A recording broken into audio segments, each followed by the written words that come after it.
Alrighty, Granger Smith has released his 10th studio album, and it's time to talk about it. Country Things Volume 1, as I said, is the 10th studio album from Dallas, Texas artist Granger Smith. This is just a short little review of a short little album. I'd like to begin by saying I enjoy the fact that this album is only 8 tracks and under half an hour in length.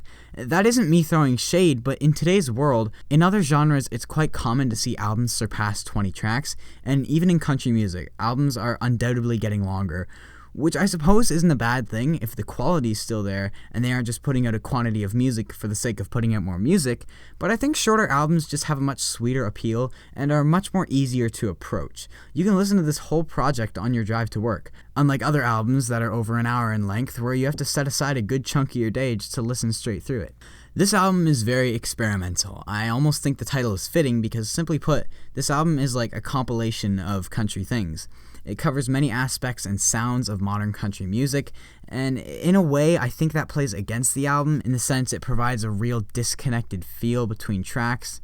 The difference between some of these tracks is night and day, but I'm not going to harp too much because I almost feel like this is just an experimental project, only being 8 tracks where Granger's just dipping his feet in different areas. You have tracks like the title track and opener, Country Things, which, though checklisty in the lyrics, it has such a natural, fresh, and uplifting sound. Especially listening to it after the Keith Urban album, it felt so refreshing to hear fiddles and banjos, and it's just a great song with a nice little pause before the end before an instrumental finish. But then immediately you go into this pop country track, Hate You Like I Love You, which feels out of place after coming from the title track. Lyrically, there's nothing being offered here. Very generic lyrics that don't really connect very much to tell any kind of story. But right after that, we get another shuffle with I Kill Spiders, a super sweet song that starts off as a piano ballad with some light electric guitar playing as a bass line, and some real drums that make their presence felt but aren't overpowering. The lyrics of this song just really make it a standout. It's an incredibly sweet track, and you're lying if you say it doesn't touch your heart a little. It's about putting his daughter to sleep, saying he's there if she needs her, he even kills spiders. I like that. Similar to the Eric Church Monsters Under the Bed, it's just another new way of putting it that we haven't heard. We then transition into That's Why I Love Dirt Roads. I don't really have anything to say about this track, it's just kind of there. Nothing special lyrically. If anything, a bit shallow and checklisty in the chorus. Production-wise, nothing special either. But on the topic of production, next up is Mexico. I think this song is a little all over the place, but I'm almost here for it. It starts off with some really nice mandolins and strings that go back and forth nicely, but then they introduce the chorus with this trappy rim shot, I believe is what you would classify it as. And dare I say the trap-style elements throughout this song almost work because they're so few and far between. You get your odd trap cymbal and rim shot, but other than that, the drums are all organic, and I think it works really well. The electric guitar popping in and out during the chorus adds a lot, as well as the little solo we get in the bridge. Lyrically, nothing crazy, just saying he feels like he's in Mexico when he's with his wife, but I think it has a really good hook, and overall, I have to say I'm a fan. Now for, I think, the most disappointing track on this whole project, Chevys, Hemis, Yodas, and Fords. The reason it disappoints me is because sonically, this is such a great, bold, out there track. This grit we get in Granger's voice, it really opens up a new dimension we don't hear anywhere else.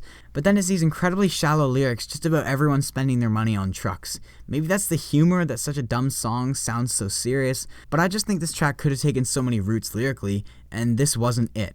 Because I tell you what, this outlaw, almost God's country sound really works on Granger, and I never would have suspected it. It's such a phenomenal sounding song, but the lyrics kind of spoil the vibe because there's such a disconnect between the words and sounds.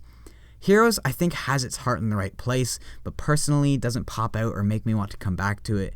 Very basic poppy production with layered vocal tracks. The majority just feels very vanilla, and even the lyrics fall trapped to the checklist style, but I do think its heart was in the right place, just execution wasn't there.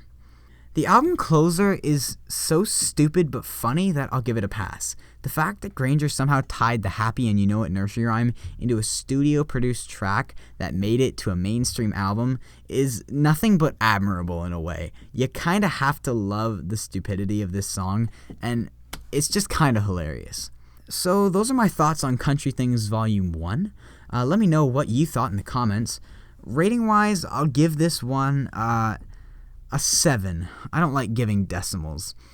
but it explored so many lanes that I'm interested to see if Granger focuses on a single lane in his future projects. I hope it's the Chevy and Hemi sound with better lyrics, but truly we'll never know. Other than that, I think I've said all I need to say. Just a quick little video because I thought, hey, I kind of enjoyed this album. Gonna throw a quick review up, and yeah, have a great day.